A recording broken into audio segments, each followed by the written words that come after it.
Are you guys like in total withdrawal of each other right now? Because this is probably the longest you've been since the McGill days where you haven't been together. It goes in and out, I suppose.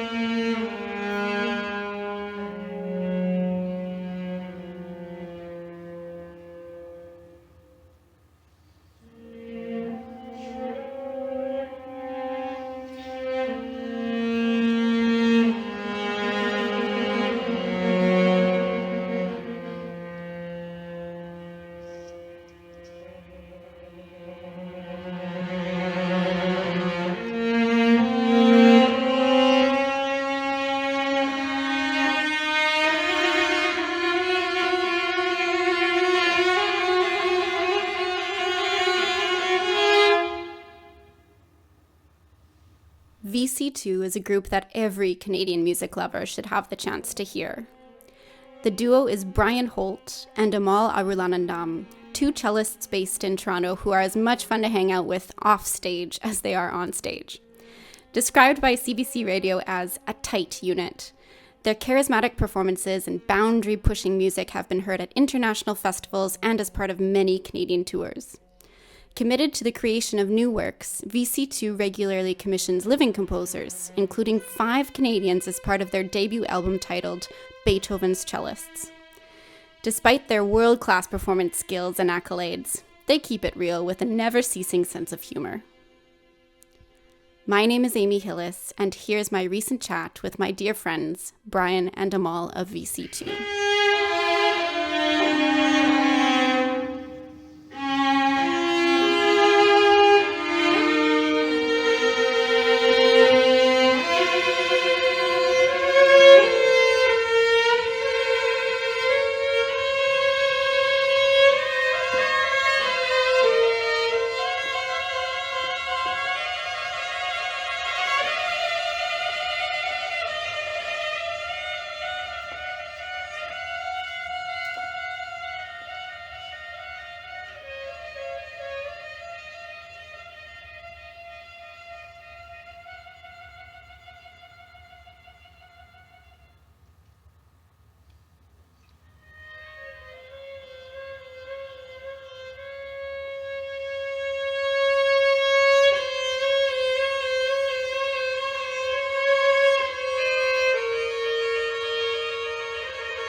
Cheers. Cheers, guys. First time you met, was it at McGill or no, it was at U of T. I know that at least. But then there seems to be a bit of a discrepancy of whether you guys were in youth orchestra together and knew each other as part of Toronto Youth Symphony Orchestra, Toronto Symphony Youth. So almost. So there's 2 stories. The first story, which is the true story, is that when I was, I guess, 15, I'd only been playing the cello for a few years, and I joined the Mississauga Youth Orchestra. And of course, I don't know how I got it, because I could barely read music, and I was at the back of the cello section, and this guy here, I'm pointing at the screen like he's here, who's been playing since before he was born, was just flying around his instrument, and I just remember just sort of sitting at the back of the section and crying. So he didn't even register that I was a human being, because he was so busy playing Flight of the Bumblebee and Tarantella and whatever kind of bug piece you can think of. but where we actually became friends was at the University of Toronto. Amahl, well, you can fill in the rest of this story. So I guess my best recollection of it is I went to U of T, and so I started that degree late because out of high school I went through some other stuff, and it wasn't until later that I decided to pursue music as a career. So I was like getting into my first year of my undergrad as a 21-year-old and like feeling really weird about that because like everyone in my year was like barely 18, scratching 18, and at that point that felt like I was 40 compared to like a 10-year-old or something like that, right? And then we had a studio class where everyone in Shauna Rolston's studio got to meet each other and play. And yeah, I think maybe the first class was a sectional. I can't remember. Probably not. I think it was just like everyone played for each other. Everyone played for each other. I do remember you leading a sectional though. Oh, that's terrifying. Yeah, so somehow we ended up talking and finding out we both liked hockey. I think that was maybe the catalyst for becoming friends. But secretly, I still hated him a little bit. Yeah, you apparently remembered me somehow. You knew who he was, like no questions asked. No questions asked. I knew who this guy was. Yeah. And he like proved that this was a legitimate thing. I think your mom found an old MYO program.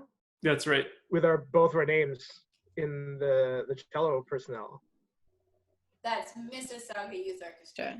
Yeah, so for people who don't know, Mississauga is a suburb of Toronto, just a little bit west of Toronto. And so I grew up in Mississauga. Brian grew up in Etobicoke, which is between downtown Toronto proper and Mississauga. And so I guess for kids in Etobicoke, you had like a couple of choices of youth orchestras you could go into. There was the Toronto Symphony Youth Orchestra and the Mississauga Youth Orchestra. And then if you wanted to go farther out, there was the Durham Regional Orchestra as well. And so I guess Brian started off in MYO and then you went into TSYO. That's right. After that, right?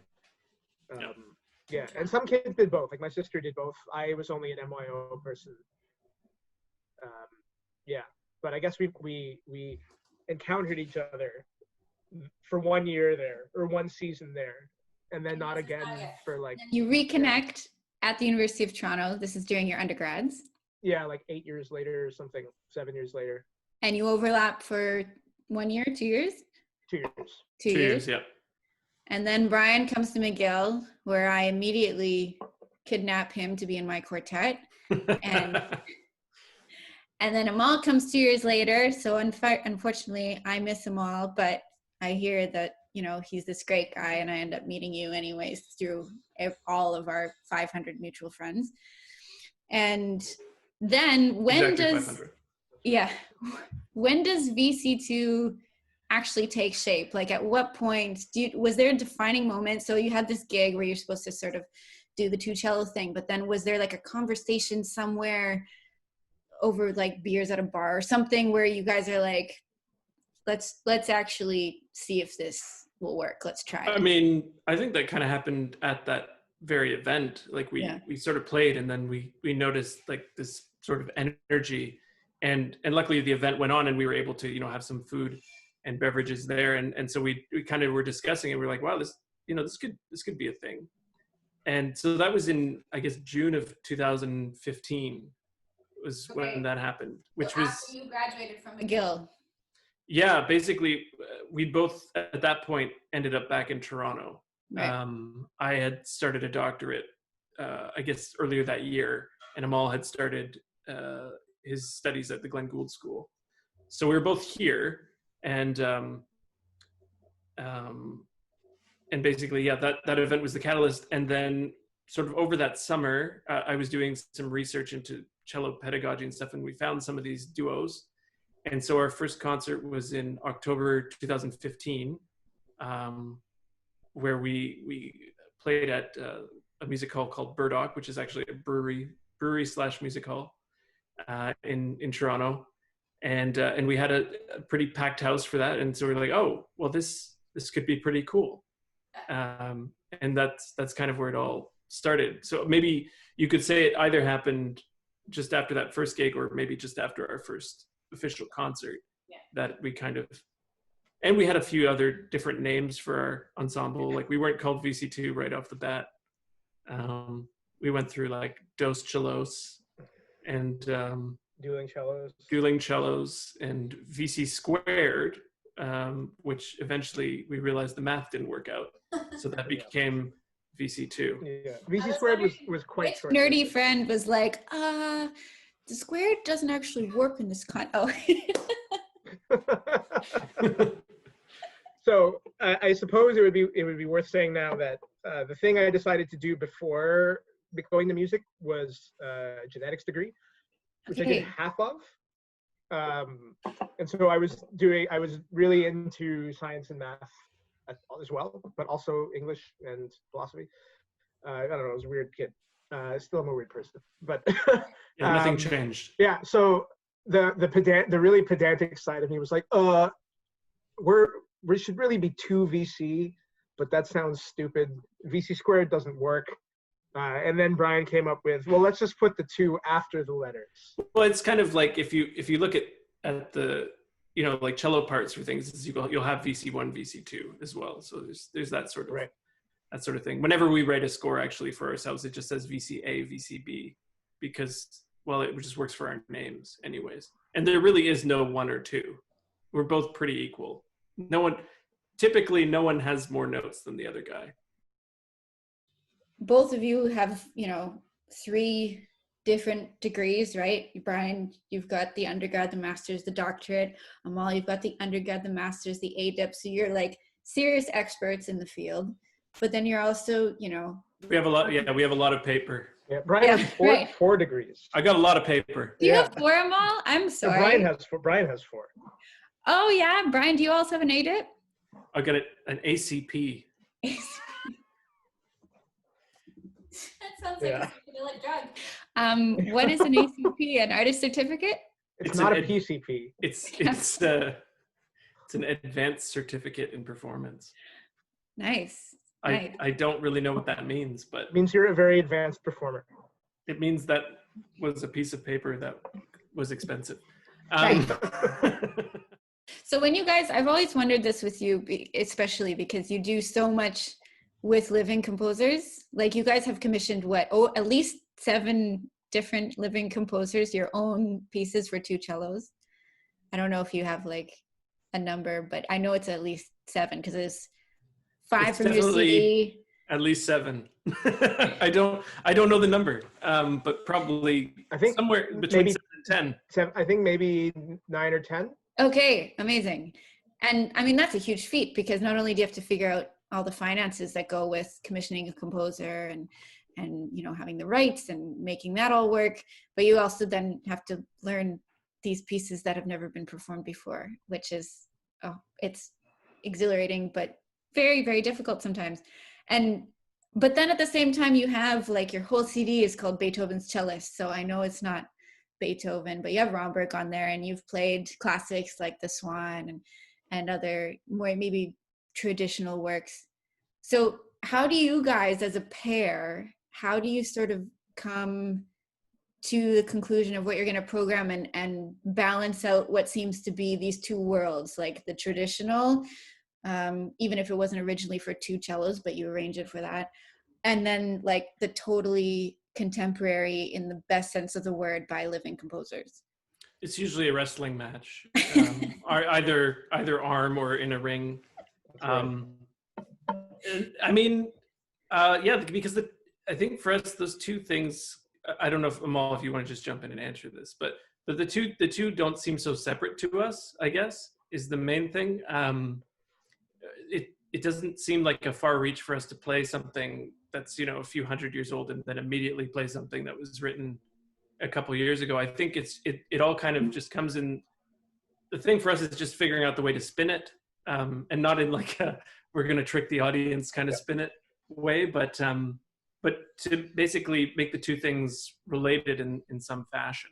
Mm-hmm. Yeah, I think a big part of the way we programmed is, or the way we program things is trying to derive some kind of narrative that links everything together, or at least links consecutive things together in some way.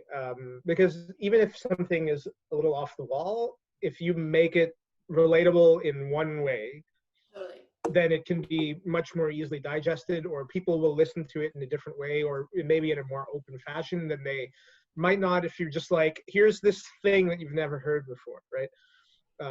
That my friend wrote. Right, yeah.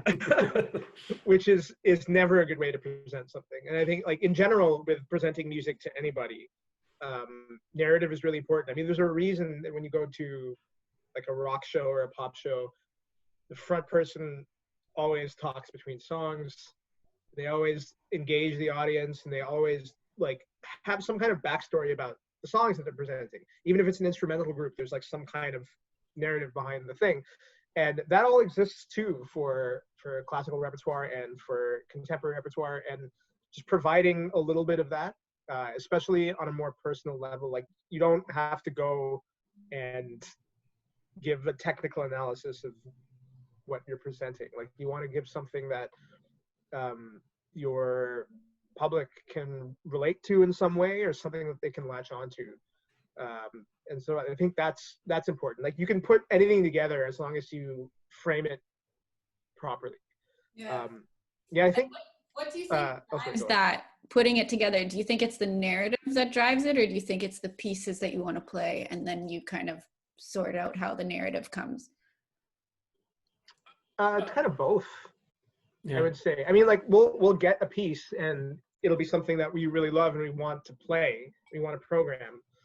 And then at that point, it's just a matter of figuring out how to do that, like how to put it in a program and where to put it in a program.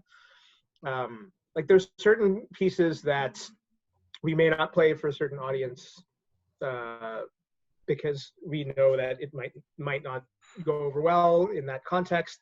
And there are certain pieces that we know that no matter what we do, they'll always go well. And if it might be interesting to pair something like that together in a program. It's just like, I think we get the work, and then we figure out how to make it fit.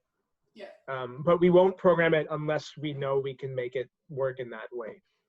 Yeah, and basically, sometimes we're completely wrong. You know, there's one piece in particular that I won't name, but that, you know, we were really kind of worried about performing, because we just had no idea what people are going to think, because it seemed so different than the rest of what we were going to play. And then it seemed like every time we would play it in concert, someone would come up afterwards and tell us how much they enjoyed the piece and kind of the imagery that they got out of it. And I don't think there's it's not so much that it all has to fit this one theme, like things like that, but I guess the sort of the personal touch to it kind of added to their enjoyment. It kind of opened up possibilities for them, even though, you know, if you were a typical person who went to a standard concert series, which I mean are all amazing, it's just sometimes they're using narratives that have already existed. You know, getting this sort of taste of something different can really inspire you. So I know we've talked about this before, this idea of like the different styles, and you know how, because you've promoted yourself, rightly so, as a versatile duo in the sense that, you know, you can play all different types of music, but then sometimes you also get presenters who maybe latch on to that in a way that gives a different impression from what you want to give. Like, you're just there to play Thunderstruck by AC/DC or whatever cool rock music. Not that that's not cool, but that's also not everything that you guys can offer. So how do you balance that? Like, how do you balance the fact that you like doing a whole bunch of different styles, you understand that there's a real place for all these styles, but that you have, you know, your own preferences perhaps, and you want to showcase yourself in a way that's, you know, exactly who you guys are as a duo? Yeah, I mean, there's definitely, anytime we have to make a decision, there's a good amount of discussion as nowadays, I suppose, as to, you know, whether this is sort of on, I hate this word, but on brand for us. Right. You know, but because, yeah, we have sort of moved a little bit more away from how we started off, which was as sort of a two cellos cover band. I mean, we do still do those events, and we select them very selectively, but we're very selective with which of those events we play. Select, if you will. We select the selective events. That's right. And I mean, to be fair, we have a ton of fun doing that stuff as well, because I mean, we tend to come up with our own arrangements, and typically we'll put in a lot of contemporary techniques in those arrangements just because we can, and it interests us more. We don't sort of just go to, even if we're playing pop music, we're not seeing it as like just sort of regurgitating what someone else has already done. Sorry for the image, but yeah, basically there's always a lot of discussion to kind of, I guess, find where we both stand on something and then come to an agreement as to whether we're going to do it. Yeah. Do you think the existence of two cellos has been good or bad for you as a duo?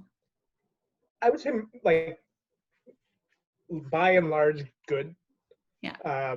Just in like getting us our start, and kind of, I mean, if they didn't exist, we wouldn't exist as a duo, basically, because I mean, our first thing that we ever did together was a corporate event where we basically were supposed to mimic the two cellos. Oh, I didn't know that. Yeah, and we did a bunch of those, and like we still will do a couple every now and again, like Brian said, but we're now more choosy with what we will do or not do.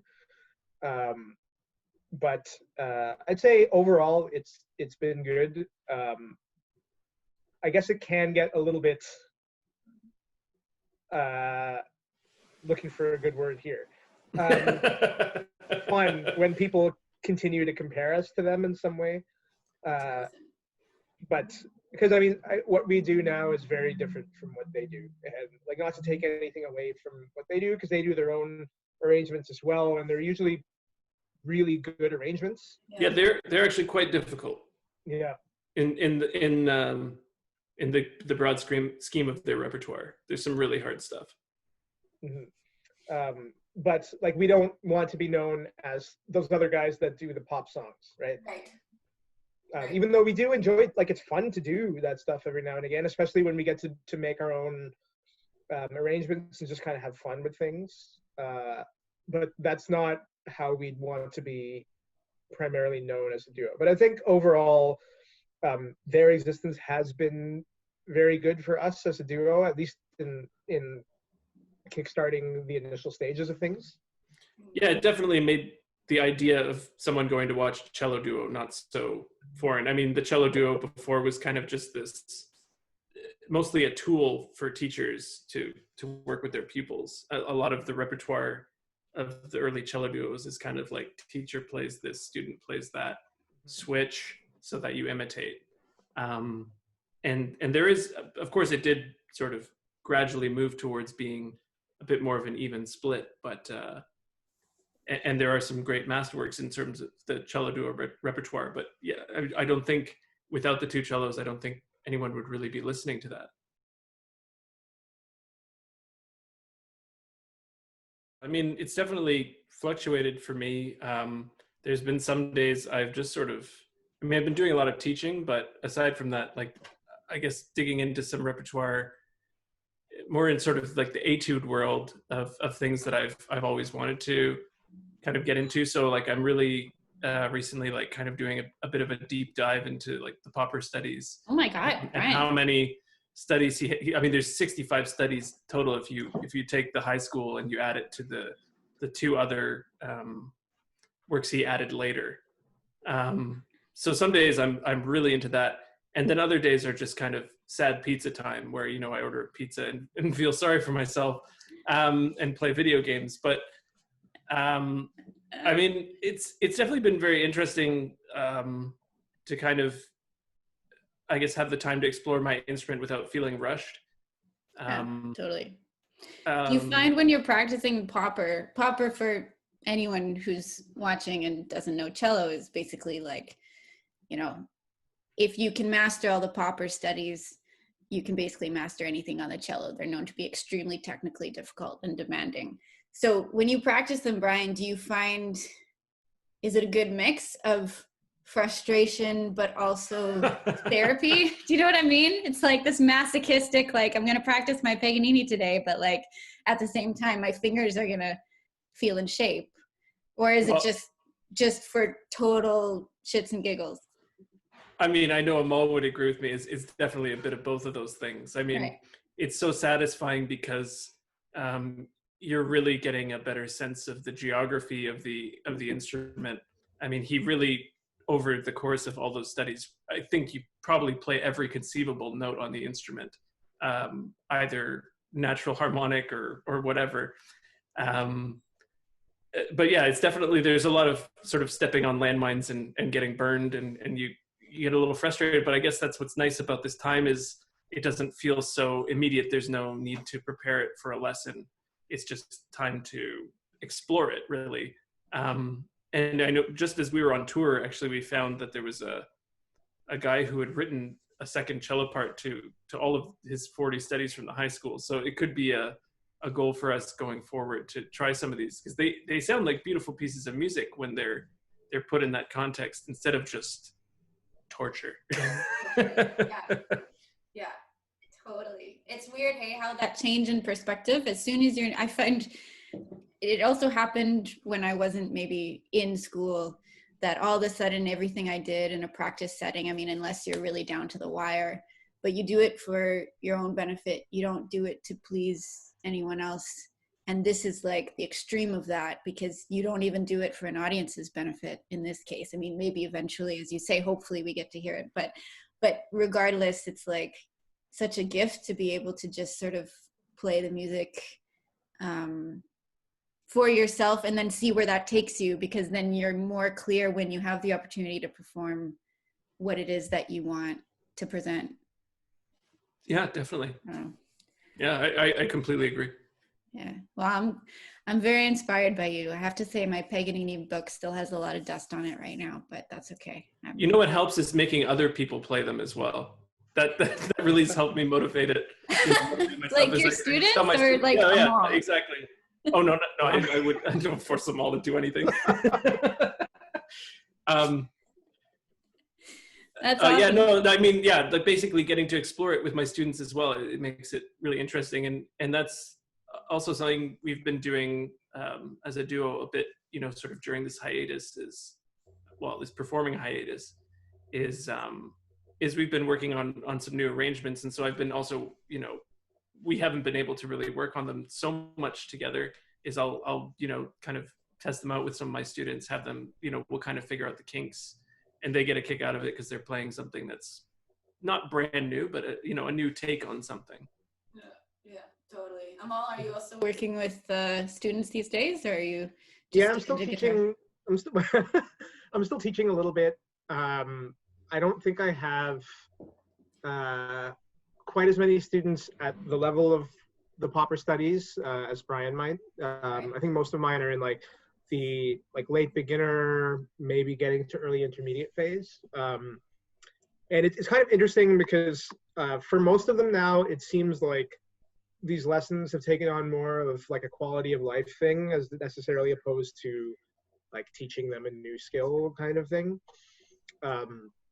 Like there are a few students who have said like, oh, this is like something I look forward to at the end of the week to break up the monotony of the day, because I do have a lot of adult students and a lot of adult students who are working from home and who are also parents with young children. So they're like juggling all this stuff, and the lesson ends up being more of like a break from that and something they get to enjoy. And so I find like I'm still trying to keep a balance of teaching them something and being somewhat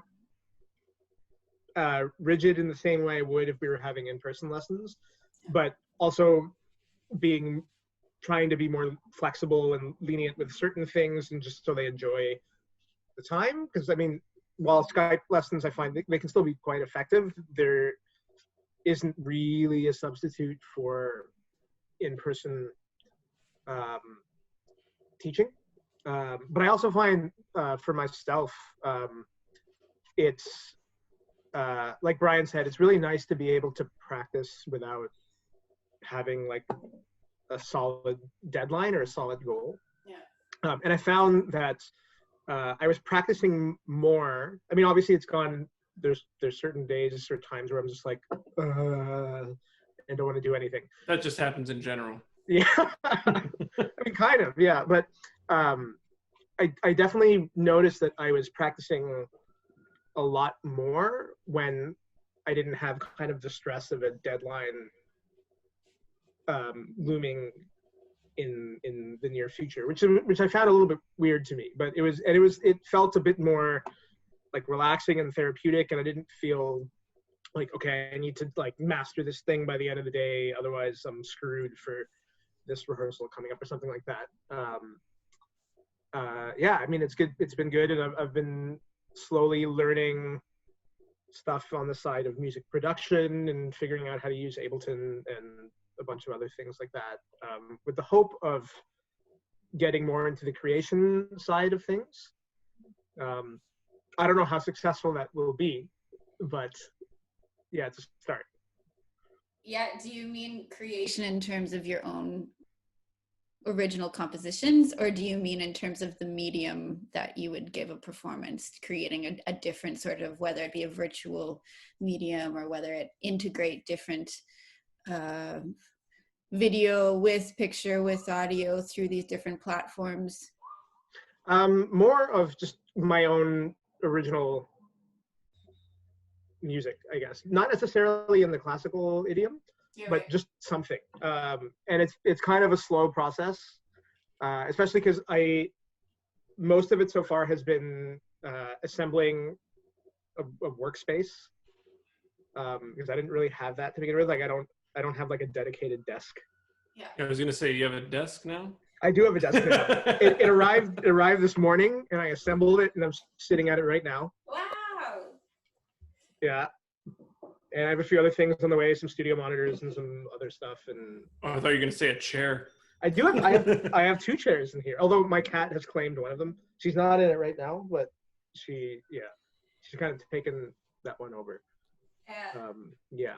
But yeah, so I mean, that's kind of occupying my days. And then like the occasional concert opportunity comes up through some of the new music organizations that I've worked with, but those are still few and far between because there's only so much you can really do. And I think it's difficult now because there's just so much content being produced and put out. And then especially when you have organizations like the Berlin Phil giving away their entire digital concert hall for free, right?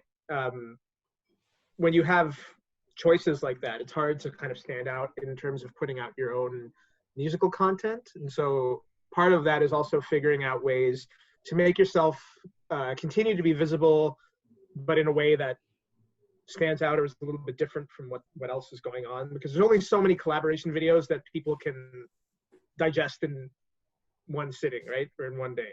Yeah, totally.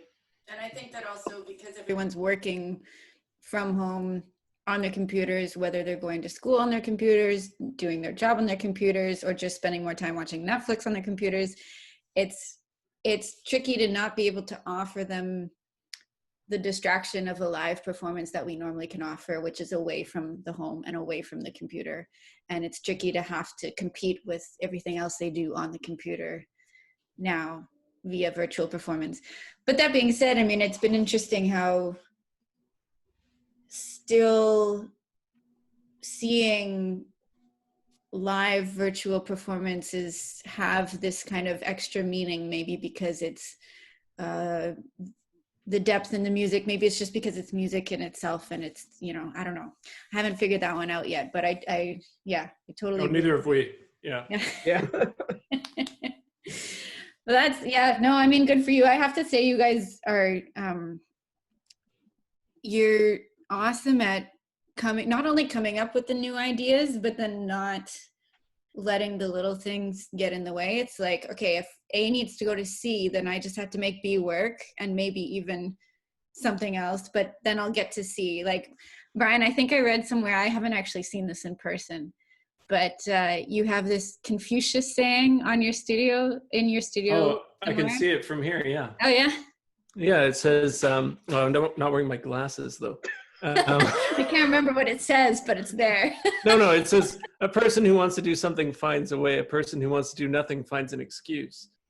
Yeah, and I thought that was, particularly apt not only for this weird time we're all in, but also for who you guys are, because it's like, you could find a whole bunch of excuses to why a duo like yourself wouldn't work, but then you guys have flipped that over and basically found a whole bunch of reasons why it's a great thing.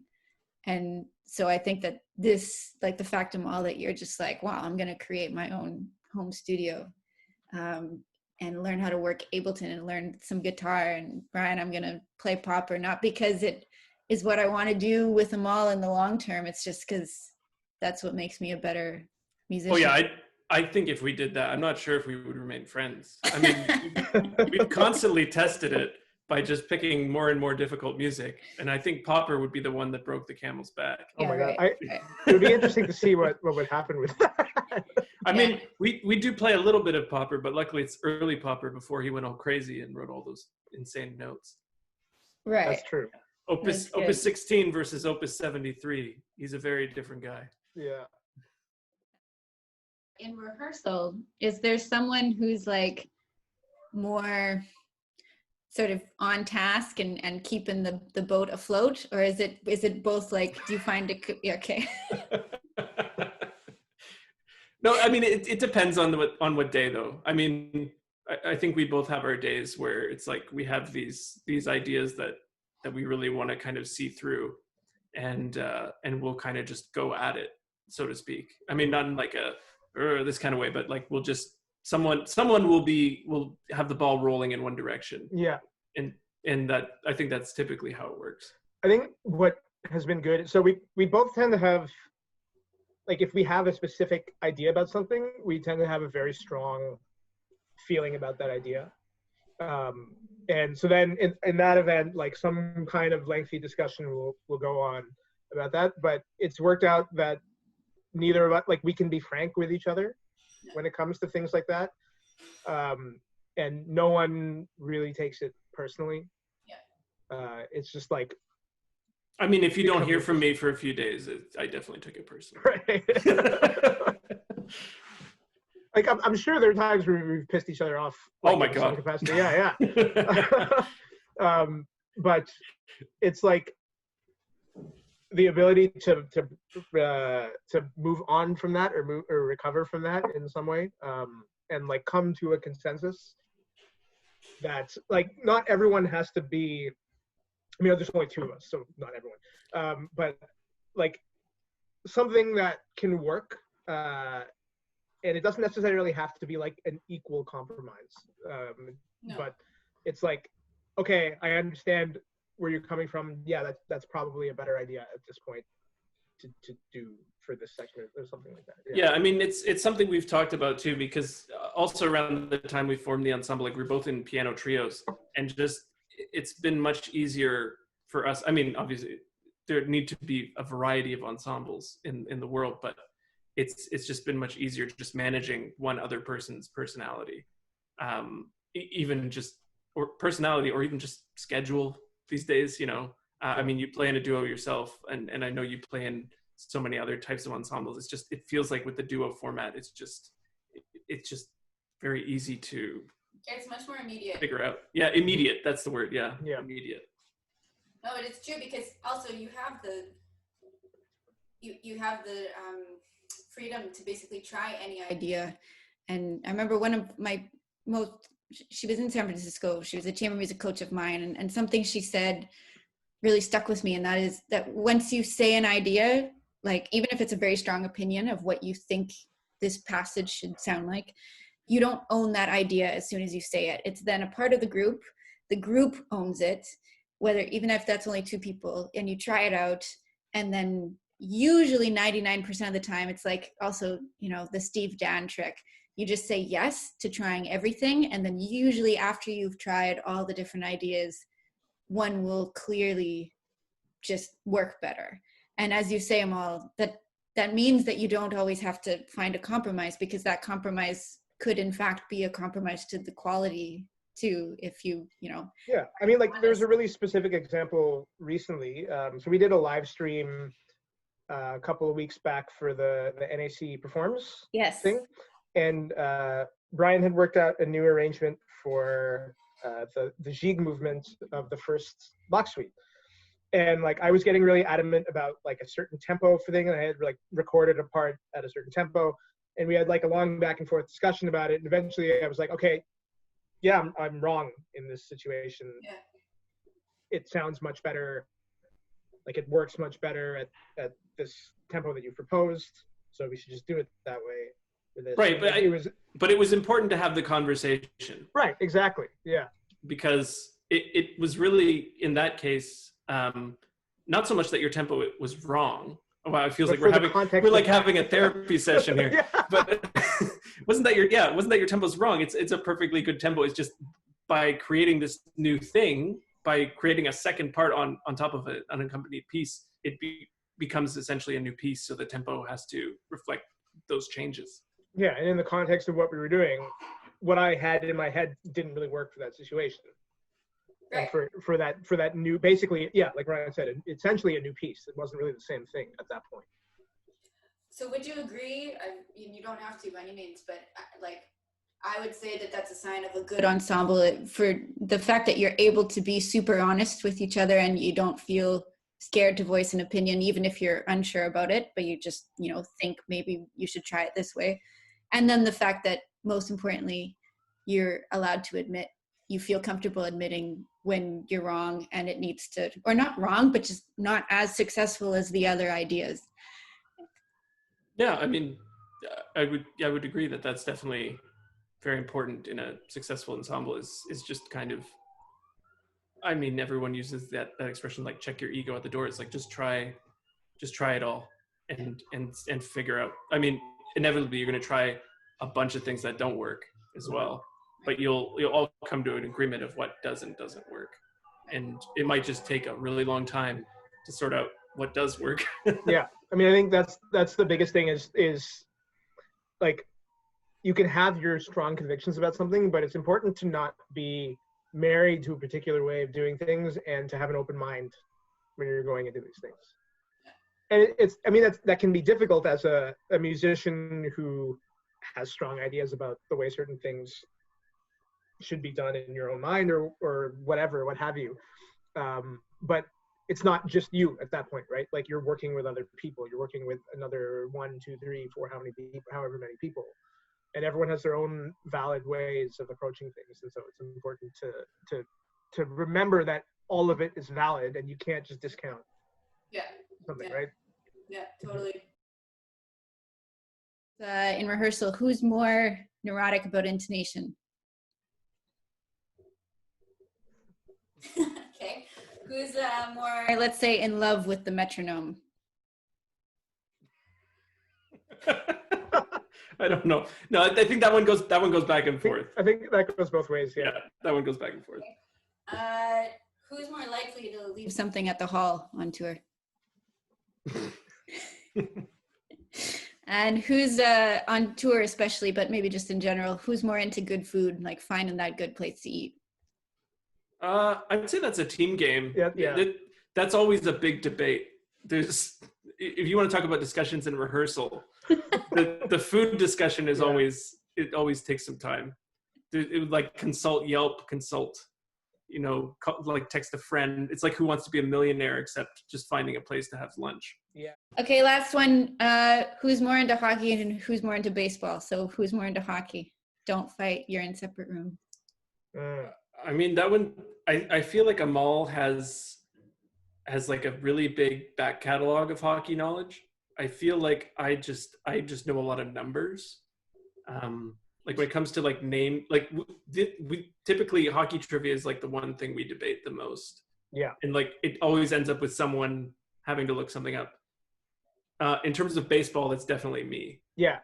100%. I mean, 100%. I'm trying to pull them all into. I took him and a friend of ours to a baseball game for his birthday last year. So I mean, I'm trying to. It was fun. Just, pull them in. Yeah. But Amahl, you've always been like, hockey's been your game. Like, I know Bryan was a hockey player himself. Did you grow up watching hockey? That was your thing? Yeah, I mean, it kind of happened by accident. My parents were never into sports. Like, they grew up in Sri Lanka and the UK and Australia, and like moving to Ontario, it wasn't until like I met some friends and like was surfing channels and like saw hockey on TV. Like, I remember distinctly, I started loving hockey in the 93-94 playoffs.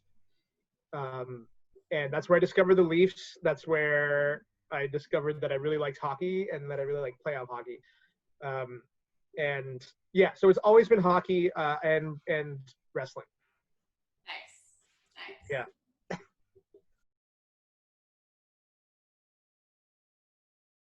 Hopefully we can, we're looking forward to coming back to Regina when we can. We're extremely sad when that stop of the tour was removed, but because we know quite a few people there. I mean, I know Simon very well from studying with him, and as we were really looking forward to working with the cellists there, and we had a bunch of events to play there too.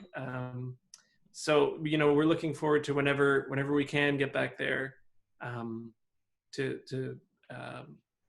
come back, and of course at the same time we would also like to thank Prairie Debut for having us on that tour in the first place, and also being like super helpful when all of everything started to go south. Yeah, that was great. Yeah. And I mean, and especially the Regina Musical Club and a lot of the organizations out there for continuing to support the artists, even though our concerts got canceled as a result of this. They were great in continuing to support us. So yeah, that was awesome. Thank you. Well, I know for a fact that they will be happy to welcome you back anytime you guys can come. That community would just love to hear you guys, get to meet you in person, and hopefully this will do for now. And all of you guys watching should buy this CD. That's the digital card that also comes with it. But you should buy it because it's awesome, and it's seriously just fun to listen to. It's got 5 pieces on here that were written just for these two, plus the sweet version of the Romberg Sonata. So check it out. And we have a new one as well that we just released. Yes. Which we'll send along, and you can do something like that. We don't have CDs. Yeah, it's digital only right now, but digital only. Okay. Yeah. That's awesome. It's called Verspielt, which means which is German for playful, right? Essentially. Yes. And it's on our Bandcamp, which it looks like you're looking up the link for it. Yes. Yes. Which I think is bandcamp.com. Sorry, Bandcamp, VC2Celloduo.bandcamp.com/releases. Cool. I can put that on the end. But so that EP is a series of tracks we recorded